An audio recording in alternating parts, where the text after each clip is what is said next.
Right guys, welcome to Monday night's late night agenda. As always, I'm your host Craig and you are very welcome along to the Anfield Agenda YouTube channel. This is a Reds fans community, so what we try to do on here is give everybody a voice, let everybody share their opinion. All we ever ask is that anyone that comes into the chat is respectful of the people in there. Doesn't matter what club you're from, just understand that this is first and foremost a Liverpool fan channel, so 99% of what we talk about in here is going to be Reds related. CJW is in, Sean is in, a couple of people popping in already. Guys, how are we? There's a few bits and pieces for us to talk through today. We've got the stuff around Sturridge, we've got the highlight of the stream, or the name of the stream. Basically, be positive or fuck off. That's where I'm at this moment in time with Liverpool fans. I've been on social media today, and I'm pleased to say a lot of it's positive, a lot of really good stuff on there. Lots of people enjoying where the Reds are at this moment in time and celebrating the fact that it's been a great start to the season. And those are the type of people I love to interact with on a daily basis. I'm fed up with people being pessimistic. There's a few of them on social media, not on YouTube though. I'm pleased to say whenever I come on here, I'm greeted with the best of humanity, as I like to say, and the brightest, best Liverpool fans in the world, and it's always a pleasure to come on here and talk to you all guys. So how the hell are we all tonight? CJW is in, Will is in, Mod of the stream, Paul, Kenzu, Tom, David, Louis, Brian, Larry, Dirty Girl, Michael, so many, Robbie as well. How are we all? Thank you for joining me tonight. It's a pleasure to be here with you again. How have we digested the game at the weekend? Well, it was only yesterday actually. It feels so long ago. How have we digested that Fulham performance? There's two ways of looking at this. We can look at it again from people that would look at it in a negative sense and say, still didn't hit our best though, still weren't at 100%. But then we can look at it from the point of view of, do you know what? Another 3 points in the bag, another clean sheet, and we've maintained our position in the league table. If, you know, even better, we've stretched it with regards to Chelsea, Spurs and Arsenal. Not Spurs actually, apologies, not Spurs. A couple of people again asking about Sturridge. We'll get into the Sturridge stuff in a little bit, guys. And to say I've seen somebody say he got caught betting there, said Louis. That's not necessarily true. I'm not even going to pretend I fully understand the situation, guys. I'm not. But yeah, I'm going to go through and read out the statements and a few other bits and pieces. I understand, Larry, you said with that Juve top you thought you were seeing Ronaldo. I don't know if you're taking that in a rapey sense or if it's a joke sense, but either way I'm taking it as a positive. I mean, obviously with this physique I could easily be mistaken for Cristiano Ronaldo's gardener's cousin. I'm so positive. Best start to a Premier League campaign we've ever seen. Up the Reds, said Sean. Anthony said, come on you mighty Reds. He's denied all charges. Again, as you'd expect, and we will get into it. You guys can of course tell me what you've read and what you've seen. All I can really do is just read out the statement because I don't have an opinion on it. I'm not informed enough. None of us really are informed enough to make a decision on this whole situation. It broke today. We'll try and look at this as fairly as we can from all sides. If proven guilty, that's another conversation. We'll talk about that.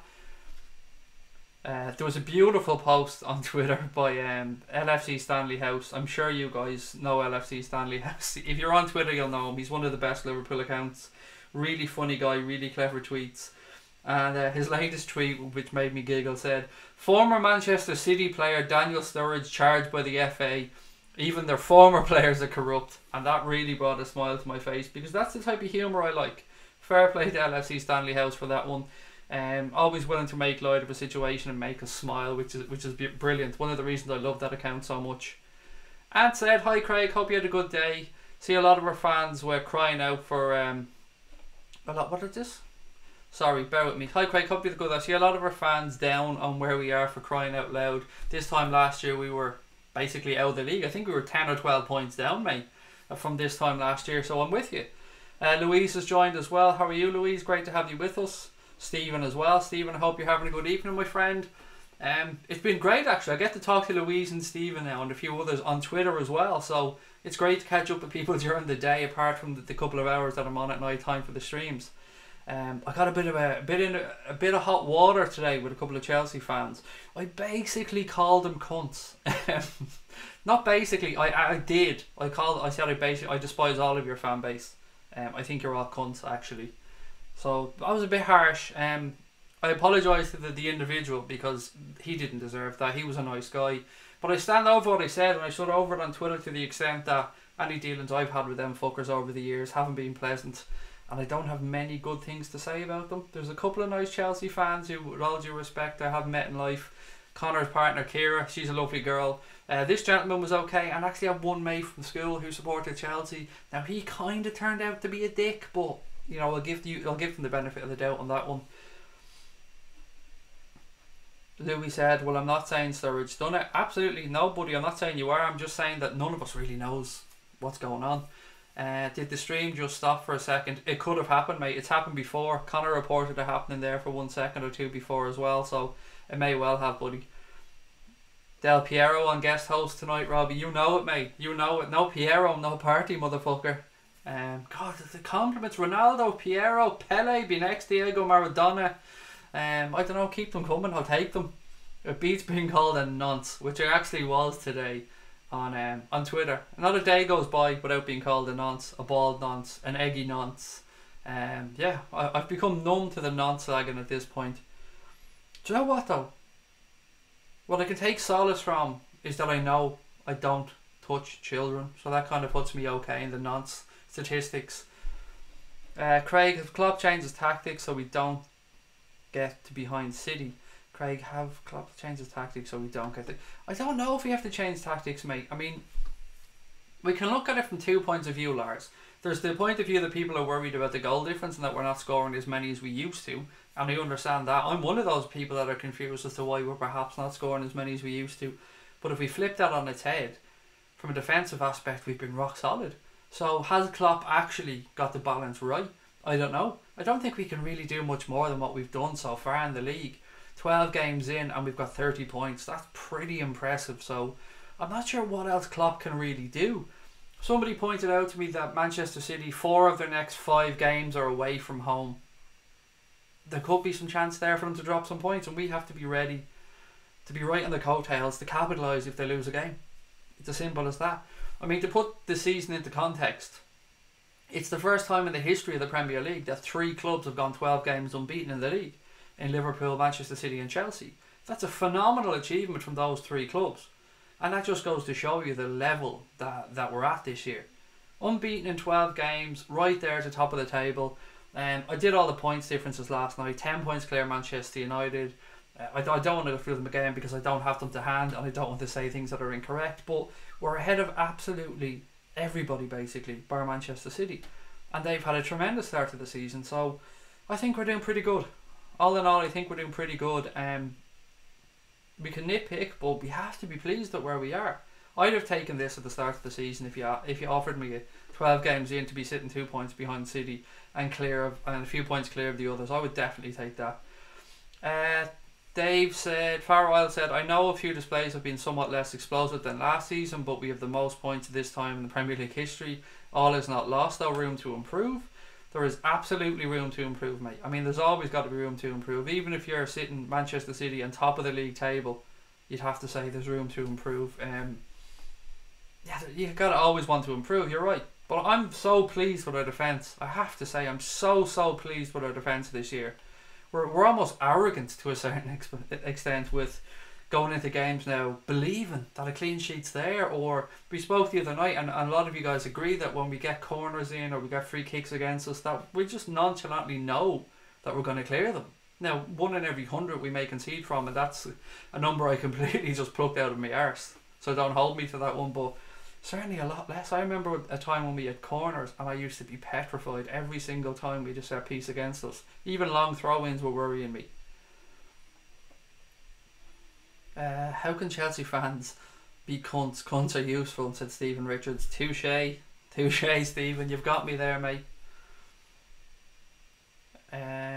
What's this one? I have no time for Chelsea fans, Paul Turner. Either do I. I have to. I've been consistent on this. You guys who've been on here for a long time know that I've consistently said I do not like Chelsea fans. I've just seen too many disgusting fans, and I know every fan base has a certain amount of them who are assholes. We have it at Liverpool. United have it. City have it. Well, I don't know. There's only about a couple of hundred City fans in existence, so probably, I don't know, there must be 1 or 2 bad eggs in there. But look, I just think with Chelsea it's more than normal. There's been too many incidents over the years and too many things I've seen, I've heard at games with my own ears. I just don't like them. I really don't like them. As individual people, of course, you should always give somebody a chance if you're in a conversation with them, which is why I apologise to the gentleman in question, because he was nothing if not polite in that conversation, and I was wrong in that sense. But I stand over what I said. I don't like Chelsea as a whole, as a club, and the majority of their fans that I've come across in life I don't like, and I'm going to stand over that. The wank fest over Man City is annoying the fuck out of me, and that includes some LFC fans. We haven't got out of second gear and we're only 2 points behind them. I agree, Paul. You're not the first person, mate, that has posted that to me today, and I fully agree with you. You should respect them, but definitely not fear them, mate, and definitely not put them up on a pedestal. So I agree. Add to this that they're cheating bastards. I got to keep saying that. They are cheating bastards. Not the fans, not the players, not the manager, but the ownership of the club and the way they're going about their business. They are absolutely cheating bastards. So basically, in my opinion, we're top of the best of the rest. Or we're top of the people who are trying to play by the fucking rules. That's going to sound bitter, but I promise you, if Manchester City were below us in 5th place, I would still be having this conversation. I'm having the conversation around Paris Saint-Germain. They're not even in our fucking league. It's just disgusting the way they're going and the way they're able to flout the rules. I had a friend who was a Chelsea fan in school, was a City fan in first year, Chelsea since then. A older friend of me told me he supported United for about 7 years before that. So there you go. Even Connor putting in Chelsea fan. The one he knew was a little bit fickle. I say a little bit. He seems very fucking fickle if he was going around between City, United and Chelsea and still pick 3 shitty clubs. I mean, roll the dice one more time, mate. Some of our fans are obsessed with goal difference. We're pinning our hopes on that. Don't enjoy what happens for the rest of the season. We don't need to worry about goal difference. If you're really concerned about goal difference, if that's something that keeps you up at night or worries you, my suggestion to you would be to just look at it as another point for Manchester City, because I cannot see us catching them on goal difference. I just can't. They're a goal scoring machine. It doesn't mean that they can beat more teams than we can. It just means that they might put teams away 6 or 7-0 at times where Liverpool could beat teams 3-1 or 4-1. At the end of the day, it's 3 points. I don't know. Just I wouldn't worry about it, is all I'm trying to say with regards to goal difference. There's a time and a place where we can worry about it, and November isn't it for me anyway. Craig, love the background picture of Anfield. Thank you very much, Louise. We thought we'd mix things up tonight and change the image a little bit. I did warn you guys it was coming. I warned you we were going to move a few around. If you're a Liverpool fan account, don't get called a nonce on Twitter. You're probably not doing it right, said Brian. That's true. That is true, Brian. I almost take it as a badge of honour at this point. Roberto Beswick said, on the whole, most Juventus fans are pretty good. I honestly don't know too many, Roberto, mate, when it comes to Juventus fans. Can't say I've had many interactions with them over the years. I'm not a massive fan of Italian football. I like watching Napoli play. I respect Juventus and what they've done. I like the way they came back from the match fixing allegations. They were relegated down and they rebuilt themselves and came back up, and now they're right back at the top levels of world football. Other than that, I don't really have much of an opinion on Juventus. I just like the shirt, if I'm being honest. I've got the home one as well, just because, as you guys know, I'm an Adidas freak and I like Adidas shirts. Seeing that video of the Chelsea free kick, that's hilarious, Louise, isn't it? For anybody who doesn't know what I'm talking about or what we're talking about, there's a video doing the rounds on social media, and I'm sure a lot of you have seen it, of a Chelsea free kick against Everton. I'm sure it's Cesc Fabregas and Hazard standing over the free kick. So the referee comes and sprays his foam in front of the ball, and when the referee turns his back to go and count steps or go back towards the Everton wall, I think it's Fabregas scoops the foam up with his hand, moves it a yard or so forward, moves the ball up behind it, and then just repositions the free kick. It's one of those things where if we did it, we'd all be saying, oh, that's good, that's fair play to him, he got away with that. But if anybody else does it, I'm calling them all cheating bastards. Maybe I just used that on social media to have a dig at Chelsea fans. Maybe it was. I did say this is exactly what I'd expect from Chelsea fan, or from Chelsea as a club, if you could describe them in a video or something along those lines. I don't need much of an incentive to stick the boot into Chelsea, to be fair. Craig, is that a 3-star jumper you have on there? Yeah, they do make them, funnily enough, Stephen. Yeah, they do make them for these little 3-star teams as well. Now, they're not quite 5 stars. 5 stars is a different thing altogether, but do you know, 3 stars are still better than Manchester City's fuck all stars. City are that spoiled little brat who pays the teachers to give them the high marks. Fuck every single bit about City, said Alpha G. Right guys, look, with regards to Daniel Sturridge, you've seen us having a little chat about him earlier on. Let's get into the facts of it. Just for clarity, I'm taking this story straight off Sky Sports, so if anyone wants to have a look at it, it's up there. If you want to look at it somewhere else, so be it. For me, it's just easy because I have the app on my phone. So the article reads, Sturridge charged for alleged betting breach. Where's it got? Liverpool striker Daniel Sturridge has been charged with misconduct by the Football Association in relation to alleged breaches of betting rules. Sturridge has been charged specifically in relation to Rule E81A2 or something, I don't know, and Rule E81B during the period of January 2018. The first rule states that a player shall not bet, either directly or indirectly, or instruct, permit, cause or enable any person to bet on 1. The result, progress, conduct or any other aspect of or occurrence in connection or correction with a football match or competition, or 2. Any other matter concerning or related to football anywhere in the world. That is very fucking broad, isn't it? Jesus Christ. The second rule bans players from providing information for use in betting which the participant has obtained by virtue of his or her position within the game and which is not publicly available at the time. Now that one a little bit more straightforward, a little bit easier to interpret.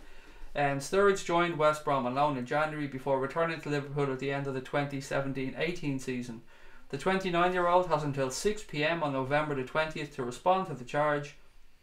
A statement released by Liverpool Football Club read, Daniel has given his full and unequivocal cooperation throughout this process and has assured the club he'll continue to do so.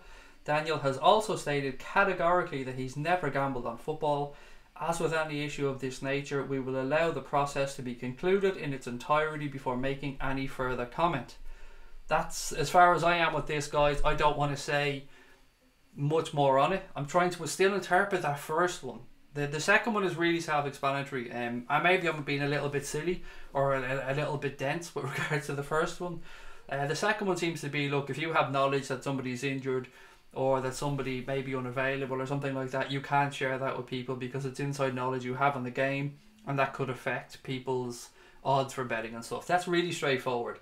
The first one's a bit more vague. It says that you can't bet on any football games, pretty straightforward, but there's other parts of it there that just seem to ramble on for a little bit. Tallyman Mike said, I assume based on his denial on betting on football, he bet on United. Brilliant. I was wondering where you were going with that when I started reading it, Tallyman. So nice. Or Tallman, excuse me. Sorry, the writing's tiny on that little screen I have for Periscope. Tallman said, I assume based on his denial of betting on football, he bet on United. There you go. I mean, if that is the case, then of course he'll get away with it because, as you said, it's not football. It's Mourinho football. It's a different style altogether. Right, guys, what have you got on this? What do we think about the Sturridge thing? Now, none of us can say guilty or innocent because we haven't got a fucking clue. None of us have the facts in front of us. One thing that makes it interesting for me on this was I always try to read between the lines on some of these situations and see if we can pick anything out of it. So when Manchester City were accused of being financially doping, that's the phrase I like to use, they came out and said things along the lines of about how the information was obtained and stuff like that. You know, they questioned the legality of how the information was obtained. I can't remember if Manchester City said that, PSG said that, but it was used in defence or in relation to the issues against them. So with Liverpool, I looked through how they replied to it and tried to see if they were a little bit clever with their wording, and I think they have been. Just to read through it, it says Daniel has also stated categorically that he has never gambled on football. You see, that doesn't really defend them against the allegation, if you see where I'm coming from here, because the second part, the part that we're I'm a little bit clearer on, said that he doesn't have to be involved in the betting to break that rule. He just has to have shared information with somebody else, somebody perhaps not inside the team circle, pass on information to them that may give them knowledge that the general public wouldn't have had. So whether he told a cab driver something, whether he told his mate something, whether his mate went and put a few quid on, or his mate's mate went and put a few quid on, that's not covered there in what Liverpool said. Just with my humble opinion on it. Now, What I'd also say is, if you're to try and prove that somebody gave somebody information, unless it's written down via text message or email, WhatsApp, whatever like that, if it's a verbal thing, best of luck proving it. And I'm not saying either way right or wrong.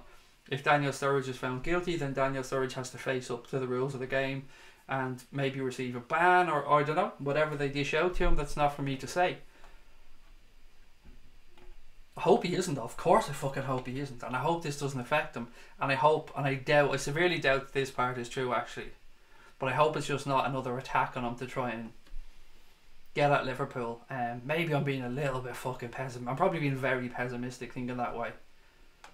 The club wouldn't back Sturridge. Then they even have an amazing lawyer, or he hasn't done anything. Club like Liverpool wouldn't allow their pants to be pulled down like that. Again, Mr. RJC, I would refer you back to their statement. They said that Daniel has also stated categorically that he has never gambled on football. That to me is pretty much all Liverpool have done, and they've said that Daniel has fully cooperated, so didn't really say that he hasn't done what he's been accused of, if I'm just, playing devil's advocate. He bet on when he'd get injured, said Megan. You couldn't get odds on that, mate. I mean, that's a sure thing. You wouldn't get odds on that, going back over the last few seasons. Everything Shane said, hey, first time watching your streams. Welcome, mate. Thank you for joining us. I hope you're enjoying the stream. Great to have you with us. Do tell us your comments or your thoughts as we go on. And don't forget to hit the subscribe button as well, buddy. And to everybody else, by the way. If you're in the stream, you're enjoying it, thank you. Great to have you here. But don't forget to subscribe if you haven't done so. And of course, don't forget to drop a like on the stream as well. Christopher says, I think he suggested someone to bet on him going to West Brom. That's the story around on Twitter. Perhaps. Again, we have to be careful about what we hear on social media. The only facts we know are what's being stated here. That he's been charged, that the club are backing him, and that they said that he has never gambled on football, and that he's cooperated fully so far. Not that he won't cooperate going forward, I just mean up to now he's done full cooperation. But if you're owned by a fraud with a tin crown on his head, you can pump as much cash as humanly possible as long as a bit of it drops into our laps, a UEFA statement has said. I wish something like that would come out. I mean, I'd respect them more if they said, you know what, these motherfuckers are rich, these motherfuckers gave us some mega cash, so party over here. I'd much more appreciate them if they were blunt about it like that and said, you know what, these fucking Abu Dhabi owners, and they gave us some fucking wedge. We be living it up on that wedge, and they've done nothing wrong, basically, motherfuckers. Can I have another 50? Another 50 over here? That would be better than the shit that we constantly see, which is act dumb, hope it goes away, hope sponsors don't pull the business away, treat the football viewing fan like an absolute fucking idiot and rape the game of any credibility or any fucking goodwill that's left in it, particularly from the fans. We get fucked over on a constant basis by FIFA, UEFA. I mean, look at this Nations League bollocks now. It's basically a way for those fuckers to tart up international friendlies, get themselves a little bit more wedge, and try and create a bit more positivity amongst the fans that, oh, this is a league, we can win stuff, there's trophies, there's relic. Nobody gives a fuck about the Nations League. It's just interfering with the Premier League at this moment in time. For me, anyway, I fucking hate it. Fuck the FA. They seemingly can't find out Sturridge made a bet, and absolutely no comment from the FA on the League City rumours. Do you know what, mate? I'm with you. I'm with you, Tom. I'm fucking with you, mate. Nothing from what I've seen. Nothing on the League City rumours that I've seen. I've seen a few journos talking about it, in fairness, but other than that, not much that I've seen. Please scroll up to my earlier comment about Liverpool's defence. Let me see if I can find that, buddy. If I can't find it, mate, just put it back in and stick a couple of pineapples or something beside it, and I'll find it. Best way to get my attention, by the way, is to stick something beside your comment, a fucking emoji of some type. It usually catches my eye. Look at me giving away the secrets here. Hamburger emojis were Connor's favourite, by the way. He used to get my attention with those all the time. I can't find that comment yet, buddy. I'm scrolling. Mr. CJW, where is your comment, sir? No, I can't find it, buddy. Just stick it back in for me if you can, and whack an emoji or something at the end of it, and I'll have a squeeze at it when I see it. Love the support of our club on this channel. We almost love Liverpool as much as Gark. Oh, Gark, Mammy's special little soldier.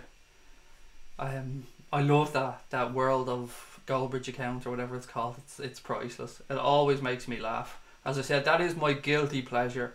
I refuse to watch him or any of his stuff directly, but if it pops up on that little account, I'm gonna give it a watch, because he's my special little pet project. God love him.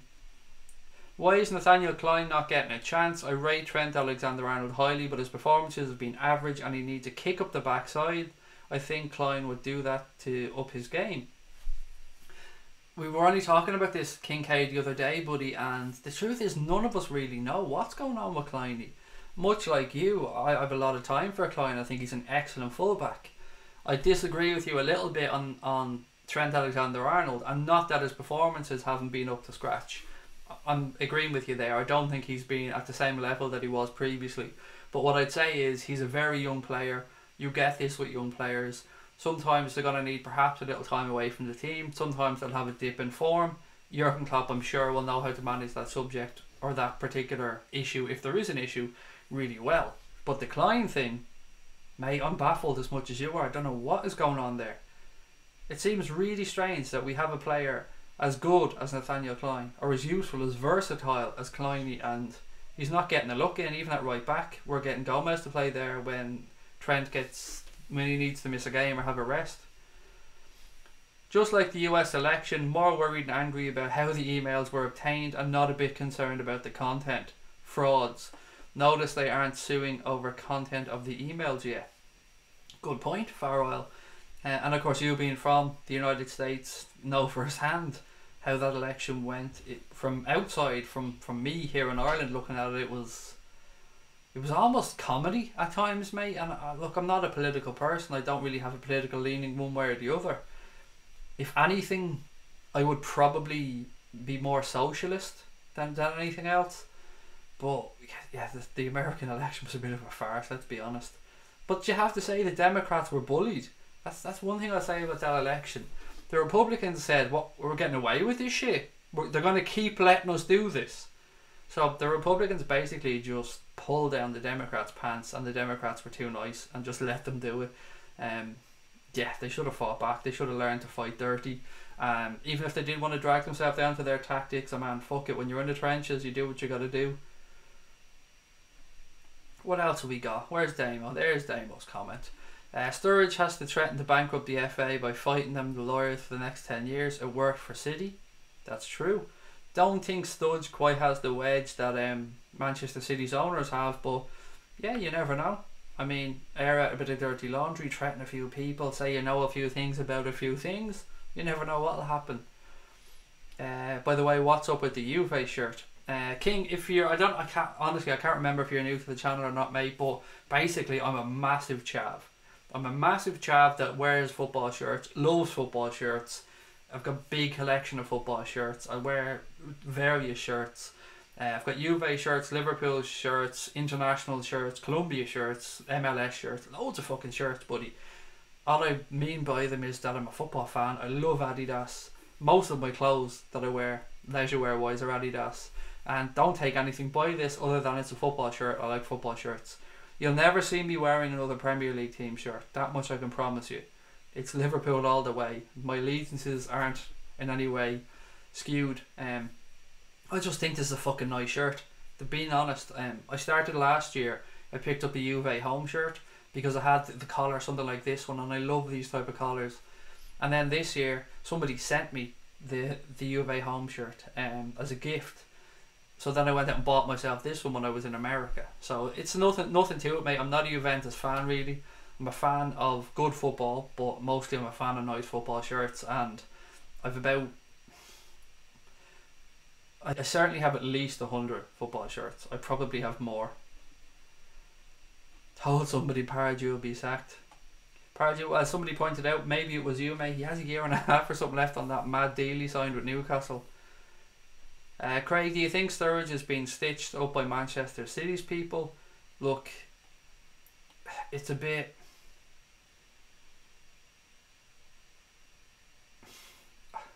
Part of me thinks it's a bit convenient that it's come out when Liverpool are doing well in the league, but at the same time, if there's something to be answered and there is a genuine question to be answered, then it has to be answered.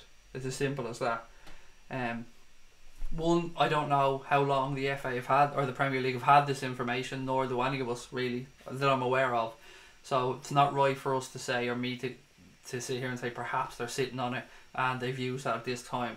It stinks, it sucks, but if there's a question to be answered by Daniel Sturridge, then he should go and answer that question and prove his innocence.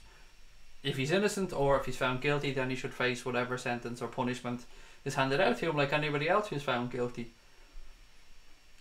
Distraction tactics, scandal creation to steer attention off City.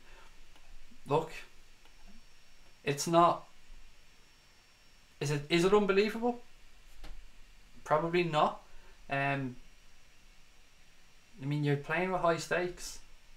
I'm not pinning this on Manchester City, by the way, but I mean, stranger things have happened, and there's been a few sly digs at Liverpool Football Club, in the media a lot as well, particularly with players leaving. They try to derail us a lot, but I would be very, very, very pessimistic to think this really was in any way anything other than an accusation. Where the accusation came from, how they got the information, look, none of us will ever know that. He's told the club he didn't do anything wrong. Club aren't backing him up at all. It's just what Daniel said Brian. Exactly. That's what I was saying earlier on. They're being very vague. They're saying Daniel's cooperated, and Daniel has categorically said that he's never bet on football. I mean, that's fair. I think that's fair from the club's point of view. The club aren't going to be naive in this either. The club know they have a brand and a reputation to keep intact here, and they're going to want to be seen to do everything right. Of course they'll want to support Daniel Sturridge and they'll want to believe he's innocent, but at the same time they're not going to leave themselves that exposed. Jay said, good evening mate, hope you're doing well. Rocking the goatee there, buddy. Too lazy to shave today, Jace mate. To shave properly, if I'm being honest. Hope you're well though, buddy. Haven't spoke to you in a while. I hope you and the family are well. Great to have you on. What's your take on the whole Sturridge thing, Jace? And where are you with negative fans, buddy? You can probably see the title of tonight's stream is basically get behind the team or fuck off. And I know you're somebody who gets behind the team 100%. Always got positive opinions, always well informed opinions. What's your thoughts on the negativity that we sometimes come across, Jace, within our own fan base, particularly during the season where we're doing pretty damn good, buddy? We're 2 points off Man City. In a season where there's 3 teams unbeaten in the Premier League after 12 games for the first time in history, and it's our best ever start to a Premier League campaign. So I don't know what more some people want from Jurgen Klopp and the boys. What do you think about Liverpool's performance versus Red Star? Said Gamerboy 9000. I'm trying to forget it, if I'm being honest, Gamerboy, because it was shocking. It really was shocking. Full credit to Red Star. They came out, had the home crowd behind them, put in a great performance and got a deserved win. But Liverpool were awful. It was one of, I don't want to say the worst, but it was one of the worst performances I can remember under Jurgen Klopp. There's been a few other ones that were pretty shit, but that was really, really down there with, like, that was bad. There are a lot of questions we didn't get an answer to in the last few months from Buvac and some team choices. Mate, the Buvac thing, I think that will come out. I think that will come out someday what happened there. It's tough because I don't want to say anything on it if there was genuinely a medical issue or something, and I hope for his health there isn't. I sincerely hope there isn't. It's just a crying shame, if more than anything else, that situation between Buvac and Klopp has got to where it has. If they're friends for 17 years, you don't want to see friendships like that pulled apart. So whatever the reason is, you just hope that both guys are happy enough with it, and perhaps they can remain friends in a non-professional manner.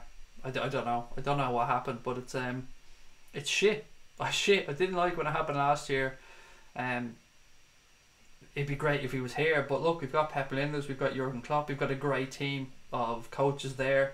The team are doing pretty fucking well, so you know, Buvac, best of luck to him. You know, that's all you can say on it, really.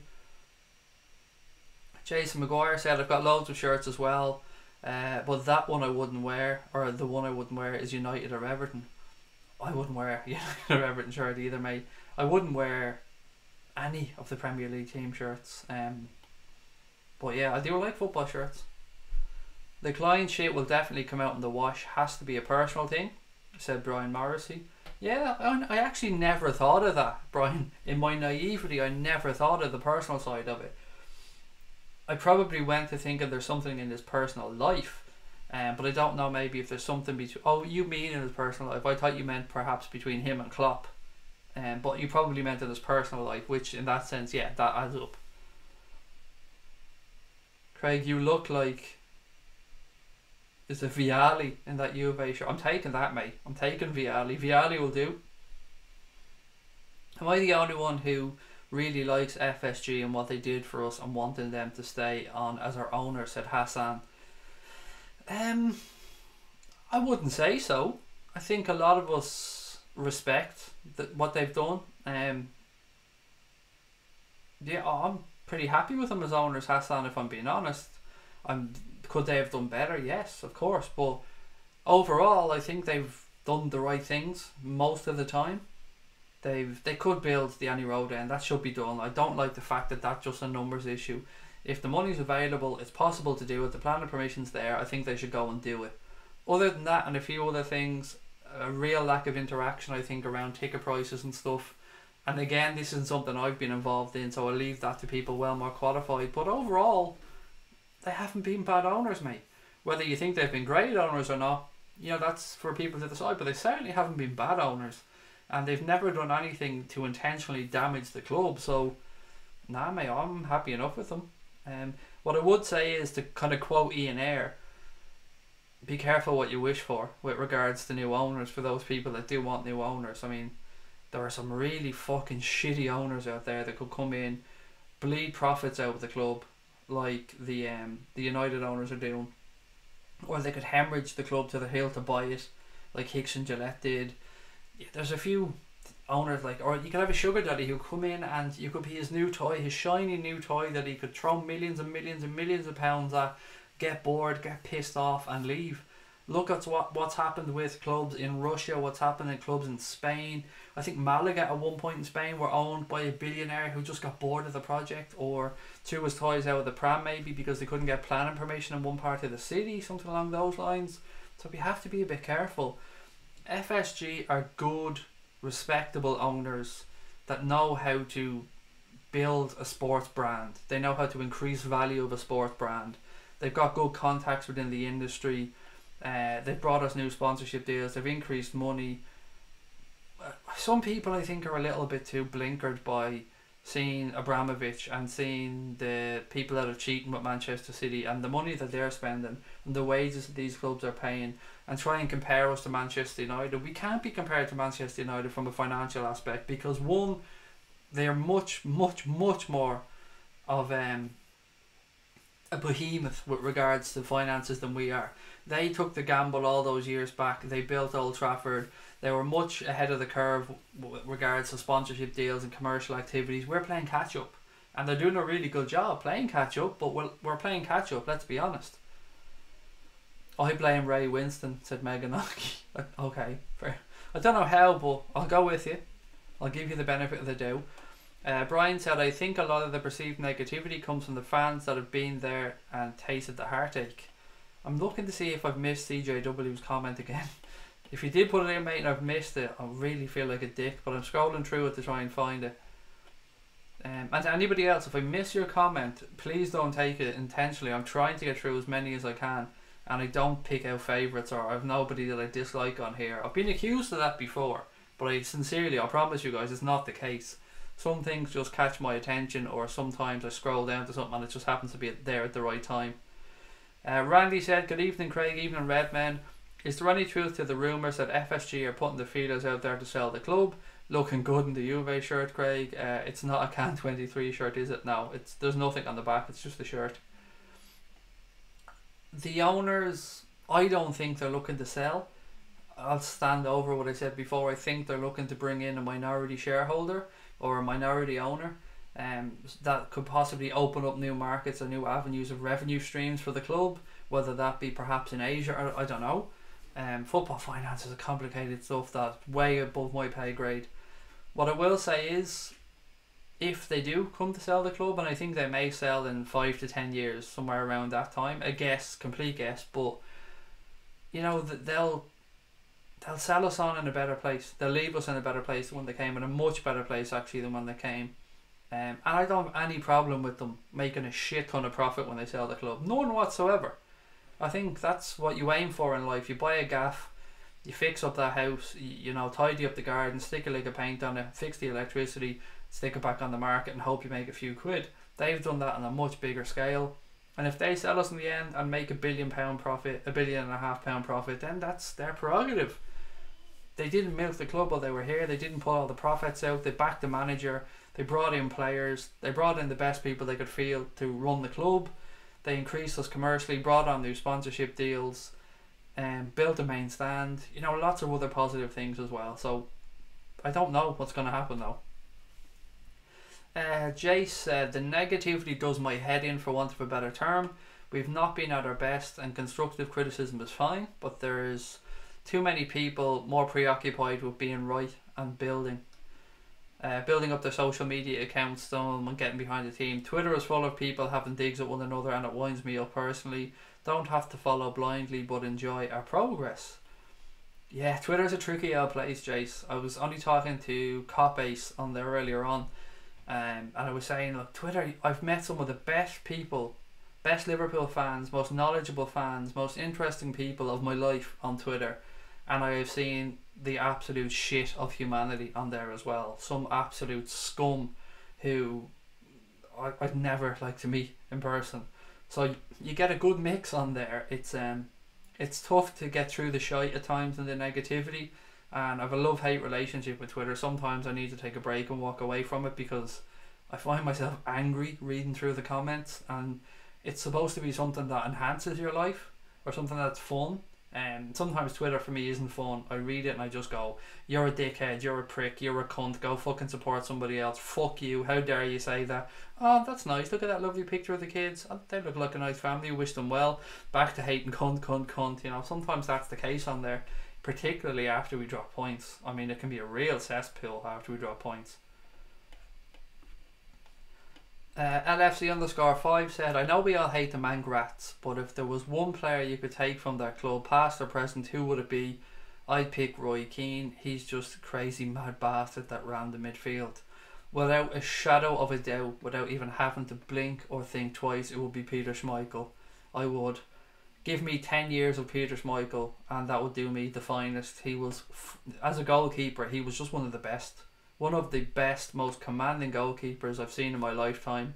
And if I had to pick a Manc, he played for both Man clubs actually, now that I think back. I'd take him. They've had some fun, kills me to say it, but they've had some cracking players, haven't they? As have we, of course. I just mean it's a non-football thing, whatever that might be, with regards to Kleiny. Take that dirty Juve top off and put a beautiful Liverpool shirt on. We are the Reds. I'll wear what I want, mate. I've wore Liverpool shirts on quite a lot. I wear them every match day, but I'll wear whatever the fuck I want on my channel is pretty much my answer, buddy. LFC, well, no. Ben, good night, mate. Great to have you on. Always a pleasure. What else have we got? Club is too stable at the moment and improving. No way they'll sell. Said Anthony Peters with regards to FSG. Brian said, exactly, if they sell us for a huge profit, it's because we're massively successful. Nothing wrong with that. You should really need an identity to go on Twitter or Facebook. That will sort it out. Or a real identity. I agree, and that's something that a couple of people have been talking about recently, Brian. I heard Joe Rogan talking about it on a pod as well. It's a good idea. It is a good idea. And people might think, what, fucking driver's licenses or passports to get on Twitter? But it would clean it up a lot. It really would. If you look at some of the bullshit accounts, now not all of them, there's some great accounts that don't use their real name. Of course there are. There's some really, really good. I gave you guys LFC Stanley House earlier on. He runs a marvellous account.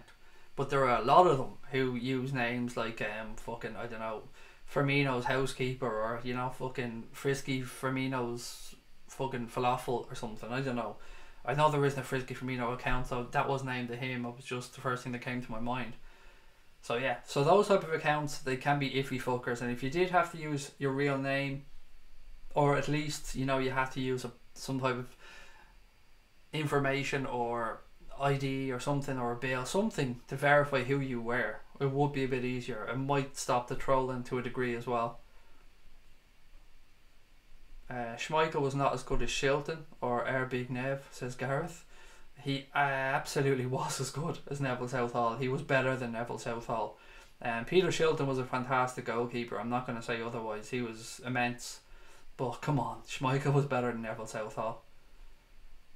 Again, Big Nev, good keeper and all that, but Peter Schmeichel, to me, mate, he's one of my goalkeeping, I won't say idols because he was a United player, but one of the people that I looked when I was a goalkeeper when I was younger. I looked at his game and I just was in awe at some of the stuff he could do.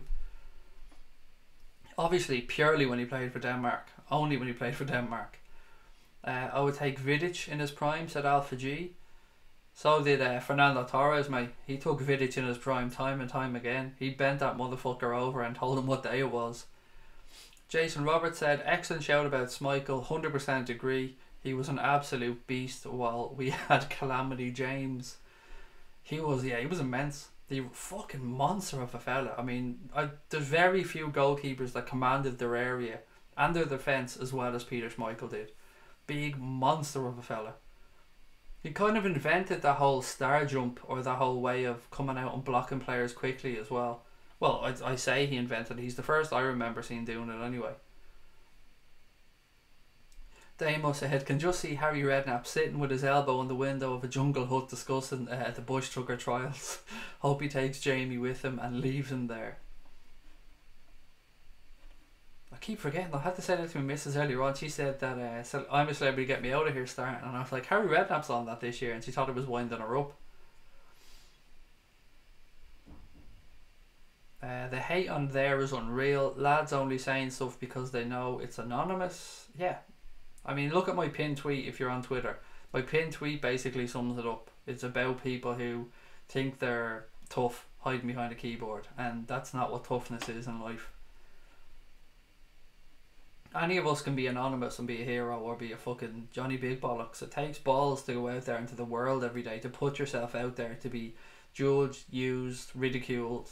That takes courage. To raise a family, to go to work every day, to get up at 6 o'clock in the fucking morning on days where you're freezing, your back hurts, but you've got to go because you need to make the shillings, you need to put the heat on in the house, the kids need food. You want to improve your life, you go to college at night. I mean, they're fucking heroes, and they're people that show courage. Little fucking prepubescent arseholes sitting behind a laptop screen or a phone at home in their ma's gaff, slagging off people, thinking they're fucking great and calling themselves elite.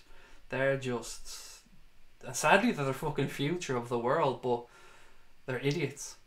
Absolute fucking idiots. I could only take an Irish lad, so maybe Dennis Irwin. Would love to have had Berbatov too. I think he'd have drove me mad, mate. Berbatov was one of them players that could be unplayable, but could also look like the laziest son of a bitch in the world. Best performances of this season, said Jay Gamer. Red Star at home sticks out to me. There hasn't been too many this year where I've gone, that was fucking brilliant. That was absolutely brilliant. None that we've blown teams away like I do remember last year, but maybe I'm being a little bit pessimistic there, or maybe I've blocked out a few things, I don't know. Guys, if I could ask you at this moment in time, if we were to end the league campaign tomorrow, who would you vote for your player of the season? Who would be your player of the year at this moment in time? Hey Anthony, you put a few icons in, or a few emojis in there, and it wasn't even for me. You've confused the fuck out of me. When Klopp leaves, would you take Diego Simeone as manager? No. Purely for the reason he went on to stay. He's defensive. He's too defensive for me. I couldn't watch that. It was tough under Benitez at times, even though we were successful. Sometimes watching, like sometimes he let the reins off a little bit. You know, the time we destroyed Madrid, we beat United. There was a few times where we were brilliant under Benitez, but there were times where we dogged it out, and I couldn't go through that again with Simeone. So I would pass, but respect him, respect the fuck out of him as a manager. I mean, he's excellent. Craig, James Pearce reporting on, where's this one, on Sturridge stuff, said it's about his loan move to West Brom. Odds are massively shortened. So Pearce was saying that was when he was moving to West Brom, the odds massively shortened. I don't know.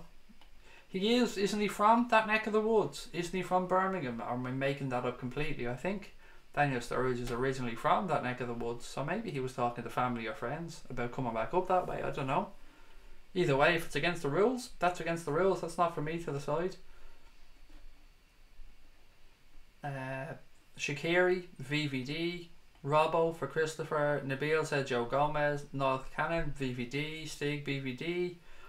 LFC_5 said Shaqiri. Gareth Phillips said it would be Virgil, obviously. Damo said Big Verge. Jay Gamer said Genie, VVD or Mane. There's a few to be there. Like, it's not as obviously Virgil van Dijk, mate, as I think you would think. He's been excellent, but I would lean towards Genie Wijnaldum for his all-round performances this year. Robbo's been great as well. I mean, there's been a few solid performers. You could pick out most of our defence and say that they've been excellent.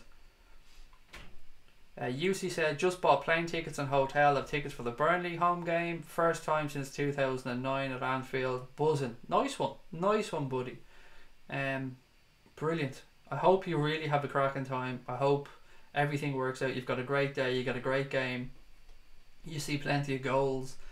That's brilliant. I'm always so happy to hear somebody else getting to go over to our games, and I love good news. So well done, UC, mate. Congratulations, and I really hope you enjoy it when you go over.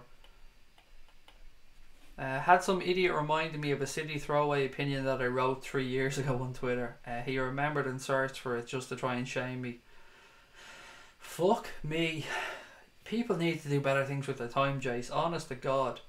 What I hate about life nowadays is people getting pulled up on shit, much like you've said there, but stuff that wasn't, I won't say wasn't wrong 10 or 15 years ago, but was much more widely spoken about, and they're a bit more taboo today, and people are suddenly getting pulled up on these comments when they're completely in a different context, at a different time, where we as people look at things a different way. That type of shit drives me mad. It's actually, we're going to do a podcast on that at some point, around social nuances, or snowflakeism, if you want to call it that to an extent. Lars said LFC_5. Nope, that's not to me. Robbo said Brian Morrissey after Virgil van Dijk. Best player so far for Anthony, VVD. VVD or Robbo for Hassan. What else we got? Robbo second for Damo. We make it at all clubs in other leagues and they want them 38 no record. They do. They want. There's no way anyone's ever going to have 38 points or 38 wins and no losses, Andre, mate. You're right. And some people still wouldn't be happy if that was the case. They'd still find something to complain about. What else we got? Would you know? Performances have been professional and good, amazing. Would you agree most performances have been professional and good, then maybe not amazing? Absolutely, J Gamer. That's a really good way of putting it. Professional is definitely the right way. We've got what we've needed to get done. We dropped points against Arsenal. Could that game have gone differently? Perhaps. Did we get a deserved result? Yeah, perhaps. I don't think we really deserved the 3 points. Look, we can talk about the referee and the offside decision. That's a completely other thing. If we took that out of the game, though, parked that up and went on the context of the rest of the game, a draw was probably fair. Man City at home, we could have easily lost that. I mean, Mahrez missed the penalty right at the end, and then the draw against Chelsea as well. So yeah, I think we've done pretty damn fucking well. The only points we've dropped have been against teams right at the top. I don't do Twitter or Facebook. It's not the real world. It's fake. It certainly is fake a lot of the time, Ladzone. You're spot on. I don't do Instagram for kind of a similar reason, nor do I do Facebook, but that's for a different reason altogether. Us signing City's fitness coach, what are your thoughts? If it improves our players, mate, or gets them at peak levels, stops them from being injured, anything like that, it's a positive. You always want your club to bring in the best of the best, and if this guy is top of his field, then happy fucking days. Bring him on. Where else have we got? He is a brum. There you go. Well, then it could have easily been just him talking to somebody from that neck of the woods about him possibly moving back up. Whole family are from Birmingham, said Brian. But it could be something that simple. Brian said, Genie, sharp intake of breath. I think he's been excellent, Brian. I'm not saying he's had too many absolute standout performances, but consistently this season for me he's been solid, really, really solid. Virgil is the best defender in the world, said Andre. Don't think you're going to get too many people really arguing with you. You'll definitely get nobody saying you're away with the fairies. You might get some people who have preferences, but he has to be in a conversation. LFC_5 said, I hope we smash PSG. If we beat them, they'll be in the Europa League, and that'll be less competition for us in the latter stages. I don't. Do you know what? I don't know. I think it'll come down to the game against Napoli, and we're gonna have to win by 2 clear goals. And it's not the worst position in the world to be in if that's the case. We can go to PSG and get a result, of course we can. But either way, the Napoli game is going to be a big game. Not a subject to take over Liverpool talk, but did you see the news about some employers thinking of microchipping employees? I've seen stories similar before, mate. I've seen even stories around employees getting a little microchip for the cafeteria and stuff. It's ridiculous. It's absolute fucking lunacy. There is no way any company in the motherfucking world are getting a chip implanted into me. Not a fucking hope. The wife wouldn't get it, so there's no way these fuckers are getting it. That's ridiculous. I help the homeless and old folk in my spare time. Where do you find the time for Facebook or Twitter? Well, look, mate, I'm a carer to my son, so sometimes in my down moments I'm on Facebook and Twitter. I'm not gonna lie. If he's happily playing or something and I have my phone in my hand, and that's where I'm going. But well done to you. I mean, that's beautiful what you do in your spare time. I commend you for it. Well done. We need more people like you in the world. Sincerely. We've noted all your comments on here tonight, Jace. Absolutely. I mean, I've had them. I've put them all in a file, and I've given myself a reminder in 12 months to set an alarm so I can go on and look to see what you commented on, Jace, just in case you were wrong on anything at all, mate. Even the weather, I'm going to pull you up on it in 3 years' time. Wijnaldum has had an amazing season so far for club and country. Love that big smile too. When VAR comes in, do you think that Salah goal this week would have happened? Yes, I do. I do think it would have happened because he was offside. So they can play it back. To me, he was offside, Stephanie. I looked at the lines that I've seen, and I don't know if there's any other ones, but the one that I've seen clearly shows Robbo's ankle and half of the chest of Mitrovic in an offside position. He can score with that part of his body, therefore he's offside. Just because it's close doesn't mean that it's wrong. And if that's the line that's being used, if that's the line that would have been used in VAR, then he's offside. So therefore the goal should have stood. Now the other thing I suppose we can argue about here is the ball moving. I don't know. I still don't know whether the ball was still. I haven't seen enough. I've seen them talking about it on Sky, and I've seen the referee there, the former referee there, McGallagher, say that they'd have to use a microscope or something like that to see if the ball moved. I mean, that's how close he thinks it is. He couldn't see it with the naked eye.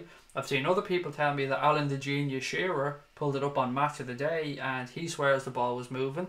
Now, I would rather take the word of a referee who knows what's available to them and what type of technology is there or how it can be implemented than Alan Shearer.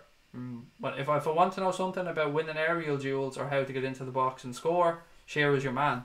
But when it comes to refereeing decisions, I'd kind of lean towards the experienced referee, but I still don't know whether the ball was moving or not. So if I would say yes, Stephanie, in short, I would say it would still stand. If City were relegated, what would Pep do? Juve be his best place. I don't know if he'd go to Juve. Would he go to Juve? I don't know. It's guesswork. I know he'd be on a massive fucking wedge wherever he went, and he wouldn't be short of offers either. Lara said, damn, the Viking beers are out now. I need to play with my wife. Good night, mate. You go play with your wife, buddy. Go have some fun. Mitrovic's goal was offside, so yeah, everything is regular. Stevie G for football and soonest to watch your back. Did you see the conversation, the heated conversation, as they're trying to say, between Gary Neville and Graham Souness around Manchester United and the manager? Let me know your thoughts on that if you've seen it, just out of curiosity, because again, I like to gauge opinions on these things. It kind of lets me challenge my own opinion. Christopher said, where is his comment gone? Sorry, I just want to scroll back to it. Trust me, Liverpool win the league, played 38, won 38, drawn none, lost none, goals for 150, goals against 10, and people would still find something to complain about. The 10 goals, mate, they clearly, or the 11 more we didn't score would be what they probably moan about. Can't believe Mane only got 72 this year. We need to bring in a 75 goal a year striker. I mean, what's the fucking point? Fuck FSG. Rumours we are interested in Toulouse defender. Have you heard anything? Nope, not for me, mate. Haven't heard a thing. Haven't had much chance, actually. I've been quite busy. I haven't had much of a chance to delve into the transfer rumours lately. Kind of trying to hold off on that as much as I can, because if I start now and I go down that rabbit hole, January's going to be a very long month. Any other season we're relentless and ruthless, but now with City it's not good enough. We could be United, which is true. United basically challenging, trying to get in the top 4 this year. Excuse me. Oh, how the mighty have fallen. Is this the new norm for Manchester United? Is this, where they are now as a club? Are they going to be a club that just challenges to get into the top 4 each year? Are we going to see them back at the top level of football? I hope not. I sincerely fucking hope not. I hope they've had their day. They're a big enough brand that they can keep throwing money at it, but so far with Mourinho they've had some success. They've won the Europa League. I think they've won some domestic silverware. Haven't won the Premier League since Ferguson left, so fingers crossed they continue to not win it. We could have easily lost against City. They were the better team overall that night. We're still in a good position. What type of phone do I have? An iPhone XR. Is that what it's called? Yeah, an iPhone XR. The one that only came out a couple of weeks ago. Not the really expensive one. Was that the XS or whatever it's called? It's the one down from that, the XR. Connor has the ultimate chip. He'll be like Dr. Octopus in 10 years. Also RIP Stan Lee. Well, absolutely on that. I'm not a comic book fan, but I respect the hell out of what Stan Lee did, what he created, the vision that he had. In popular culture, he's one of the biggest figures of my generation. So whilst I'm not a comic book fan, it is always sad to lose a creative talent like him. So R.I.P. Stan Lee, as you've said. And I don't want to fucking spring that on anyone, by the way, who didn't know that. Stan Lee has passed away, unfortunately. So as Mr. Roger C has said, rest in peace. Louise, talk to you soon. Thanks for coming on, and same to you, Stevie, as well. The ball was moving. They showed it on beIN Sports slow-mo camera. If the ball was moving, the goal shouldn't have stood. Let's be honest. If the ball was moving, the goal shouldn't have stood. If it was definitely moving, now, bear in mind, I take anything beIN Sports say with a pinch of salt, just because of the two pricks that do the shows for them. Richard Hairy Hands, I Sleep With My Daughter's Friend Keys, and the other fucking Neanderthal. Now, if it wasn't those two guys, I'd have a lot more respect for it. Nothing against beIN Sports, just those two lads are fucking idiots. Nokia 5110, said Megan Onky. 3210 was the phone, man. That was the phone. That was Nokia at its finest. Don't give me no 3310 either. It was 3210. That was peak Nokia. It's so funny. Manchester United is blue and has been since Fergie left. Or it's so funny. Manchester is blue, excuse me, than has been since Fergie left. Liverpool has been red since the blue shite were kicked out of Anfield by our hero John Holding in 1892. Refused to pay the rent, so fuck you. Can just see where it's going. Chin up and robotise humanity. or chip up, excuse me, and robotize humanity as much as possible until AI and robots replace the poor as a workforce. Elite paradise, leisure and profit without the problem employees. Well, we can't let them. That's the thing. We can't let them. This has gone way above a Liverpool conversation here, but yeah, the world's becoming a really fucking scary place, and it's up to us to say, stand up for ourselves and say enough is enough at times, and not let the rich become too powerful. We have to stand up for ourselves as humanity at times. Who's playing better, Chelsea or us? Us. I would definitely say us, 100%. Chelsea can pass the ball around well, but I still think they lack that cutting edge up front. They rely far too much on Hazard. Yeah, I would say us. But we must be. We're 2 points ahead of them in the league, so if nothing else, that kind of proves that point, I hope. Maybe. Ish. A little bit. Football is cyclical. United blathered on about it when we were top, then they start winning, and now it's about monuments in stone, eternal success, blah blah blah. Fuck them. Fuck them indeed, Far Isle. Fuck them, fuck them, fuck them. By the way, the fucking t-shirts and hoodies will be available soon enough. I didn't forget about that. I got one made when I was in America recently. I'm not sure if I showed you guys the picture, if I put it up, but I wanted to get it tested. I wanted to get one made and get it tested to see what it would look like on a shirt with the specific logo I wanted to go with and stuff.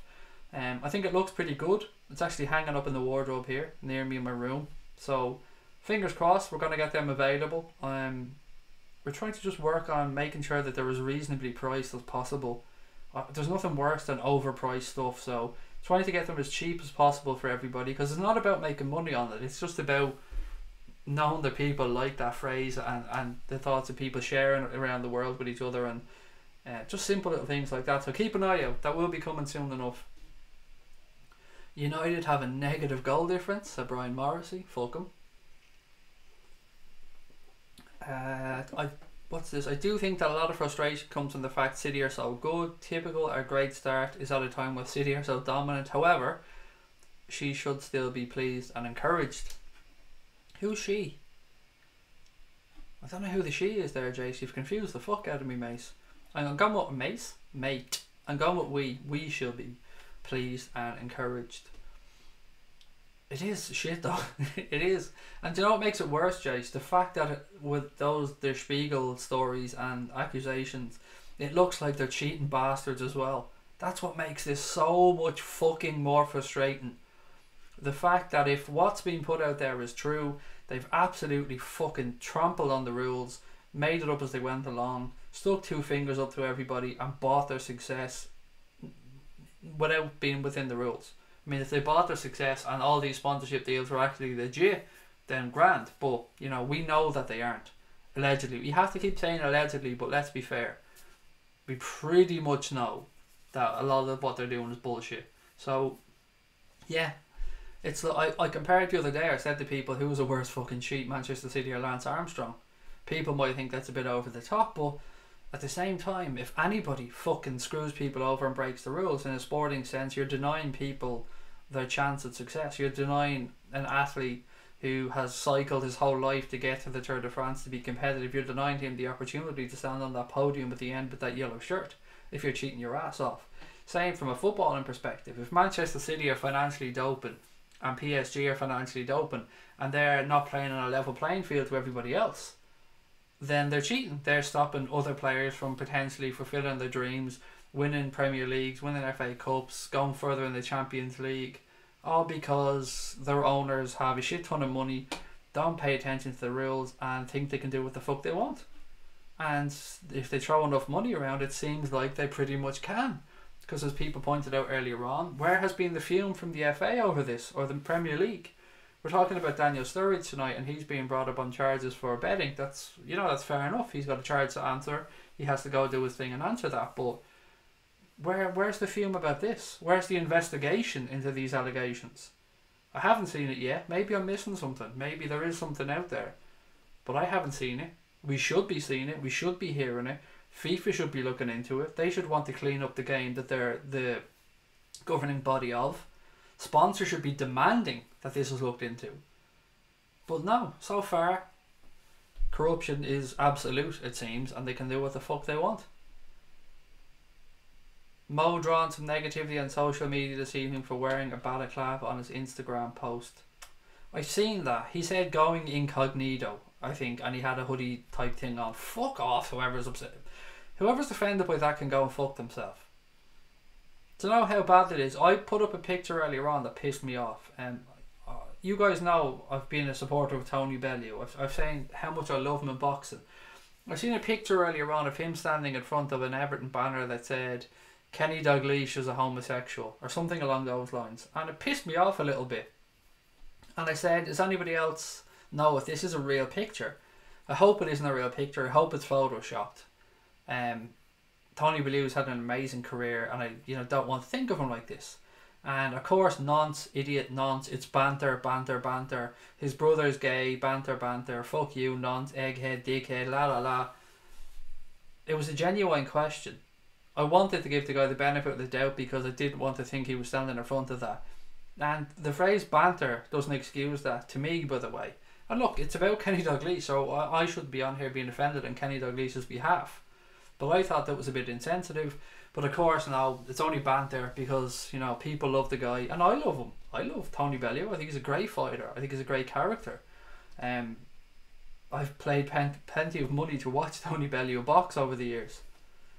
I just thought that was a little step too far, if it's true. And I don't know if it's a real picture.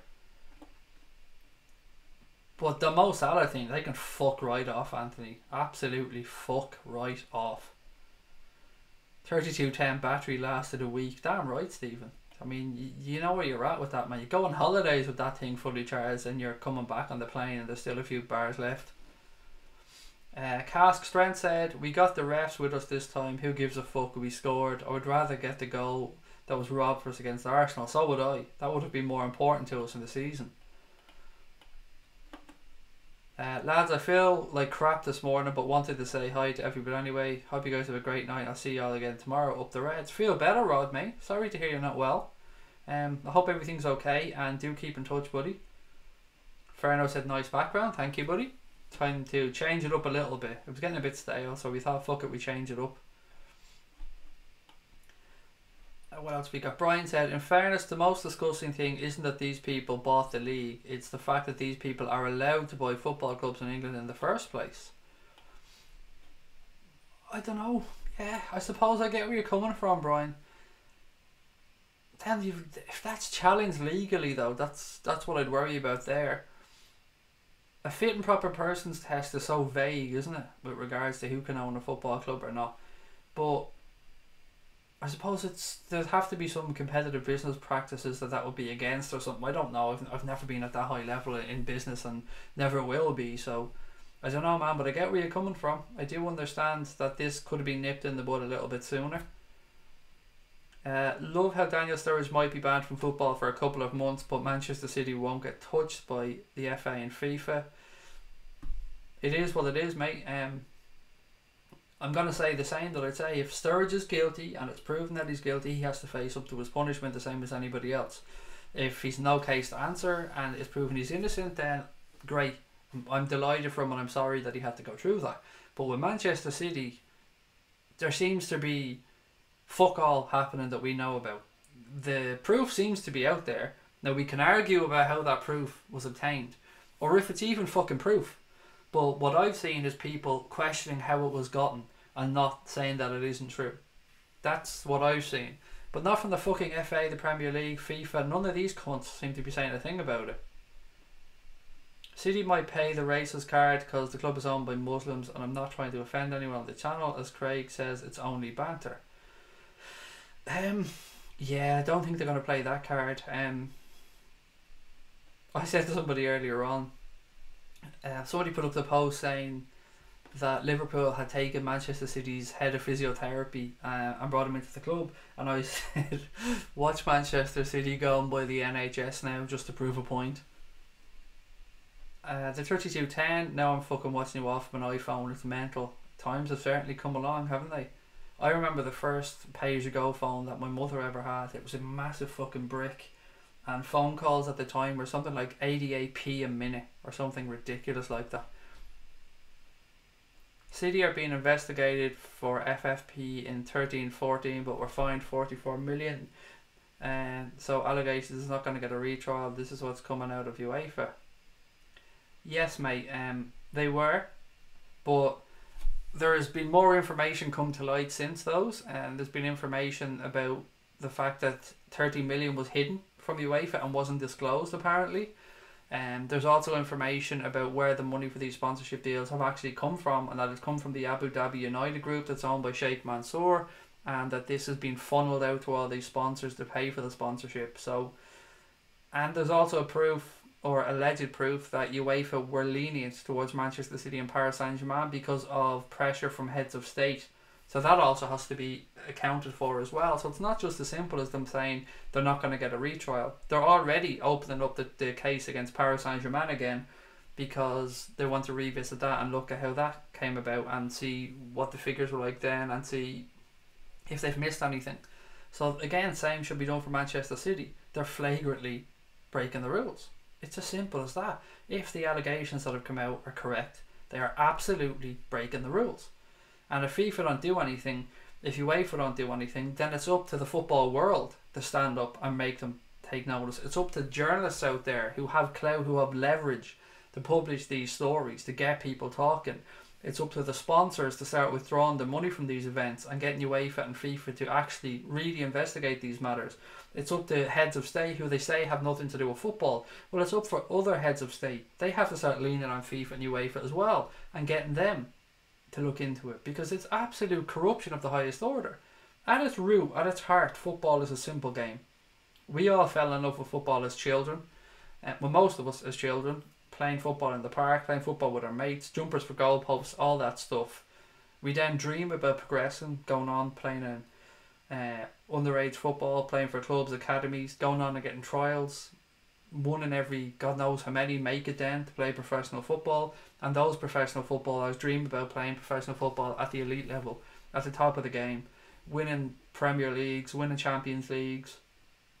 These fuckers never dreamt that they were going to be up against somebody who's just playing FIFA in real life and just buying all the best players in the world and just completely fucking over the rules. That's not what any of us started watching this game for. That's not why any of us fell in love with football. And FIFA, UEFA and the fuckers behind the game need to realise that they call it the beautiful game. It's a beautiful game because it brings people together, it unites people. It kicks down cultural barriers and borders.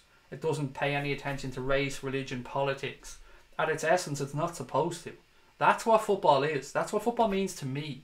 I hope that's what football means to you. It's not about, at its core, it's not about money. Yes, there's money involved in the game. There's always going to be, particularly at the level it's at now. But there should be absolute fucking transparency in something this important, something this big. It really riles me up that all this shit is run almost as a monopoly and that they can do what the fuck they want. It's our game. It's the people's fucking game. We buy the shirts, we go to the games, we play the games at lower levels, we send their kids out to it, we play their fucking subs every week, we pay for their insurances. We pay for our memberships to be members of Liverpool Football Club, you pay for the memberships of the football clubs you play for. You pay all that stuff, referees, all of it, because you love the fucking game. You go out of your way, you give up your time, your social life, you referee games, you manage underage teams, you work with charities, you do all that shit because you love the fucking game that these cunts are ruining and trying to take away from us. Regular fucking people. It's the people's game, for fuck's sake. Look at these beautiful Brazilian footballers, these amazing talented guys. You heard stories around Luis Suarez. Suarez couldn't afford fucking boots at the time. Couldn't afford a pair of fucking boots when he first started playing the game. Now look at him. Look at how brilliant he is now. Look at the children around the world that idolise him, that look up to him. This hungry South American who's achieved it all in the game, who didn't let things stand in his way, who fought his way to the top of the game. That has to continue. Stories like that are beautiful. But stories like Sheikh Mansour and the people that own PSG and the corruption within FIFA and Sepp Blatter and jobs for the boys and brown envelopes and jobs when you finish and political interference, all that shit has to stop. It has to come out of the game. I'm just a regular football fan. I don't know the intricacies of this, but if we can see this as fans, if we know that there's something that stinks here, shouldn't the people that are running the game for us on our behalf answer to us? Shouldn't they have to come out and at least investigate this? Apologies for that if it was a rant, but it was sincere. It's genuinely how I feel about this. It really annoys me. Craig, that Bellew banner stood in front of will be real. Have a few blue mates and family. Heard a few times. Oh, it's yeah. Look, it's not great for me if you were standing in front of it. People can say it's banter. People can say he has a gay brother. I don't care. It's maybe I don't have a right to be offended on behalf of Kenny Dalglish, but for what Kenny Dalglish means to the city of Liverpool, as a city, I'd have expected better. If I'm being honest, I would have expected better. UEFA don't want an investigation, I think, because it will come back to them as knowing observers. City's owners are trillionaires and PSG. How you take them to court with the lawyers they have? It's pretty simple, mate. FIFA run the fucking game. They say who can and can't play football. All the money that PSG have and all the money that the lawyers have doesn't matter. If you've broken the rules of the game, if you've broken the rules that you've signed up to, and it's been proven that they were broken, then you're fucked out. Money shouldn't matter.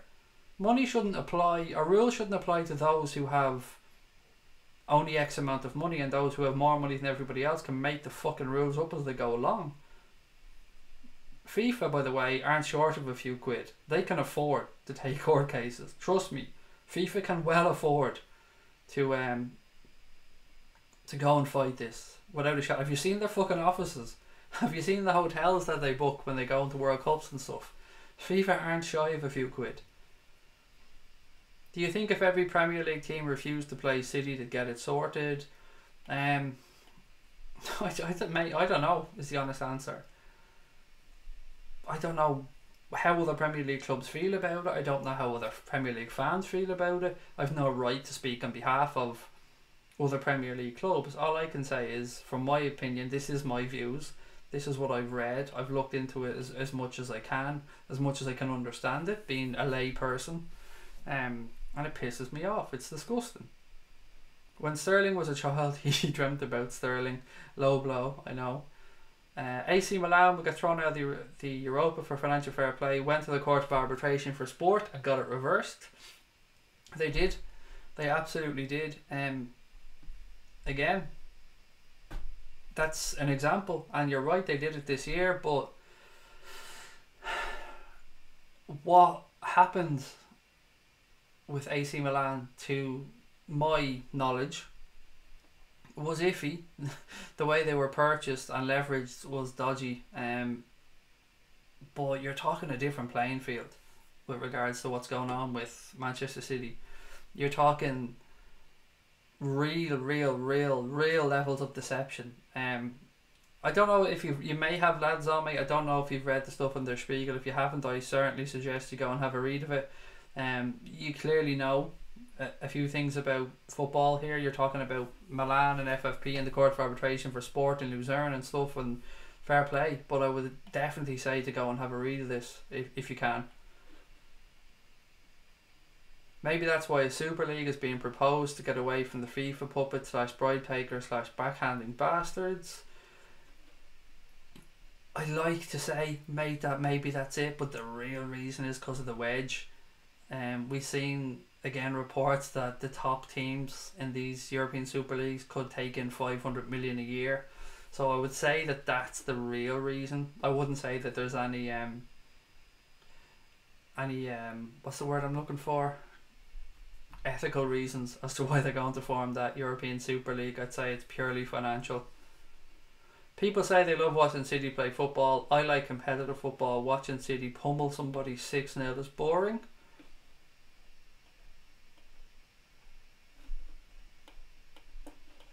Where's Connor going with the emphasis on hungry? Have I missed something? But the point they're making is that UEFA and FIFA are bent as anyone. Oh, no argument against that, mate. I'm with you. I'm fully with you there. They are both corrupt as fuck, and it's been proven so. Look, agreed. No, they have to be cleaned up as well. They have to clean house. And the only way FIFA and UEFA are going to act is if people start pulling their money. And it's not me and you so much, but what me, you and everybody else football fan can do is we can lean on the sponsors. We can say to these people, look, we don't want cheating in our sport. It sounds really fickle when I say this, but the underlying roots of why I want to say it, I think, are honest. We can lean on sponsors to say, pull your money away from FIFA and UEFA, or we're not going to buy Budweiser. Pull your money away, or we're not going to drink Coca-Cola, or whatever it might be. If enough fans around the world got together and formed a voice, then these fuckers would answer. And that's what it's going to take. It's probably going to take sponsors pulling out by the shitload and removing their backing for FIFA and UEFA, and then they'll act, then they'll clean house. Unfortunately, that's the way things seem to be in big business, that nobody listens until it affects their bottom line, and when it affects the bottom line, watch people jump through hoops. I've seen it loads of times with charities. Somebody that's a patron for a charity will come on and say something fucking ridiculous. They'll have some opinion that's completely off the wall about something, and the charity will say, although so-and-so is a patron of the charity, they don't reflect the charity's views, their thoughts are their own. We don't see this as a matter that involves said charity. What I've then seen happen is people get pissed off at that, and people stopping to fund this charity, people starting to pull the donations away. Then all of a sudden you see the next post that comes out from the charity that says, so-and-so is no longer a patron of said charity. We were disgusted to see the comments posted by so-and-so and removed them with immediate effect to protect the charity, yada yada yada. They only act when it hits their fucking pockets. That's the way of the world. People get a conscience when it affects their fucking wallets. And by people I mean business here, sorry, not normal everyday people. I mean businesses. A lot of big businesses only get a fucking conscience when it affects the bottom line. Most teams already refuse to play City. True. Touche, Mr. RJC. Never fuck with King Kenny in Liverpool, only one winner. Mate, I wish that was the case. But the people that were telling me it was banter, and the people that were calling me a nonce, and the people that were calling me an idiot were all Scousers. And we're all Liverpudlian Scousers, or Red Scousers, from their accounts when I looked at them. That's what surprised me in this one. AC Milan were financially doping. Sort of. Again, limited knowledge on this for me, but I think theirs was more about the way the club was bought by the Chinese crowd that bought them, and interest payments, I think. I could be wrong. There was if UEFA and FIFA were involved, there was most probably something around transfers, and we know that they bought a shit ton of players as well. So yes, they had a mad transfer window a couple of seasons ago. Craig, give me a life lesson, pal. Mate, I'm not fit to give anybody lessons in life, trust me. Life's tough.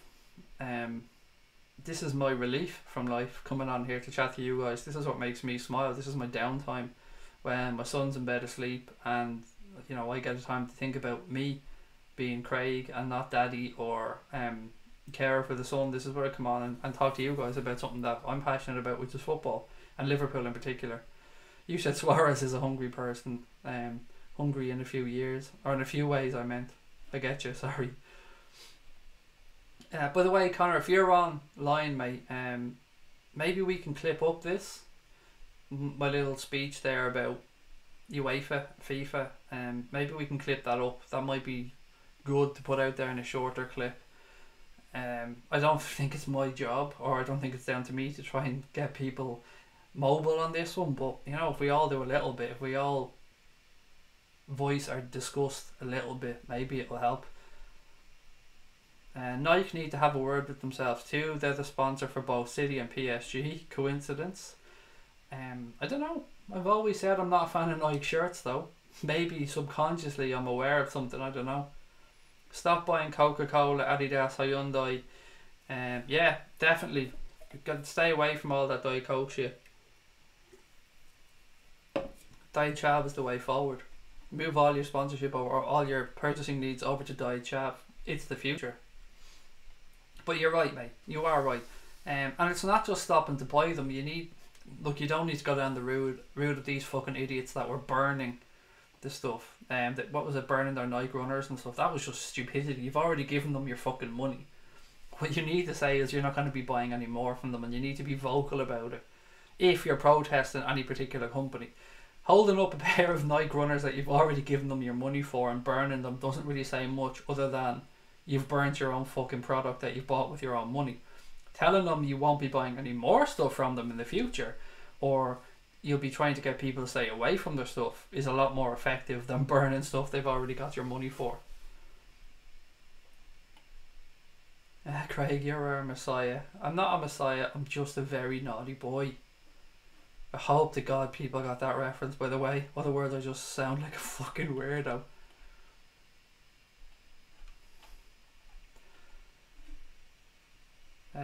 Yeah, you got bought by somebody. AC got bought by somebody who didn't actually have the money he said he had. Imagine we could all buy football clubs like that, Brian. Imagine me and you could just blag our way into buying Sunderland, for instance. Oh yeah, now we got loads of money. Us, yeah, loads of money. Yeah, no, I'll sign for it. Yeah, I'll leverage it against the club. It'd be all grand. Don't worry about that. We've got the back in here. So the guys that loaned him the money to buy it took it back off him. There you go. Is that kind of like what happened when who was it called in the loan for Hicks and Gillette? Was it Bank of Scotland? I like to think it was Bank of Scotland. Is it sort of something similar there, but on a much shadier scale? I agreed to clip it up. You're great when you're going on a rant about things you're passionate about, Craig. The clip about the Chelsea fans was true poetry. And I'm most proud of one I did about Manchester City a good while back. It was in the build-up, I think, to the quarter-final. I did wind them up a bit. I did kind of go out on a limb, calling them a few things that was, nah, fuck it, I did it. Stand up, I did it. It's there for anybody to see at some point if they want to have a look at it. I think I called them all pussies or something along those lines. Whiny little bitches. That was the phrase. Whining little bitches. That was the one. The Life of Brian, great reference. What a film, by the way. What a film. I often say when we're talking about, to finish up tonight, something a little bit different, I suppose. When we talk about political correctness and stuff, and I said earlier on, I don't like it when people pull something up for 10 or 15 years ago and hold it against somebody now, because, you know, we all had a different view back then. And I tend to give the same example time and time again when I'm talking about this. And it's a movie, and it's a movie that would in no way be made today, and it's one of my favourite films of all time, and a film that I'm glad was made, but has some things in it that's uncomfortable now, and that's fucking Blazing Saddles. Sorry, I went off the rails for a second there. Blazing Saddles. If anybody has seen the film Blazing Saddles, tell me you haven't laughed your ass off. Tell me you weren't rolling around the ground in floods of tears. It's absolutely fucking hilarious. But there's no way in hell that film gets made today. Not a hope. Not if that script lands on a producer's desk or a movie house's desk now, they are looking at that and going, fuck you. There's no way we're making that film now. But it's still a fucking brilliant film. Absolutely hilarious. So that's kind of the example I use for stuff that happened in the past that wouldn't happen now. But you can't be offended by... Well, no, sorry, I've no right to tell anyone they can't be offended. You can't hold things that were okay 30 years ago against somebody now. If they do it now, when they know the landscape, that's an entirely different thing. But what this film was made back then, it's comedy gold. It's fucking genius. But it probably would cut a little bit too close to the bone these days. Right, guys, I'm going to leave it there for tonight, if that's okay. Great fun, by the way, tonight. Thank you to everyone that joined. If you're new to the stream and you've enjoyed it, or you're watching it back on playback later on, please do hit that subscribe button. It means a lot to us. As you can see from the chat here tonight, we're a Reds community, a group of fans who come together and just talk about things that we love, which is mainly Liverpool Football Club. Guys, don't forget to drop a like on the stream as well if you can, and I will chat to you all tomorrow. It's been a pleasure as always. Got a lot of stuff off my chest today. Thank you. And thank you for being amazing, and thank you for coming on here night after night and supporting the channel. Love each and every one of you, and look after your families, and up the motherfucking Reds.